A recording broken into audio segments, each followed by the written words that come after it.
పాపది 10వ పుట్టినరోజు కదా, ఫోటో తీద్దాం, గుర్తుగా ఉంటుంది. పాప పెళ్లి చేసుకుని వెళ్ళిపోయింది, బాగా గుర్తొస్తుంది కదా.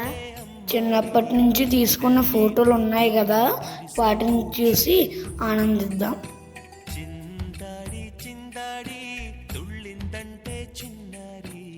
మర్చిపోయే సంతోషాన్ని మరవలేని జ్ఞాపకంగా మార్చేదే camera. Happy national camera day.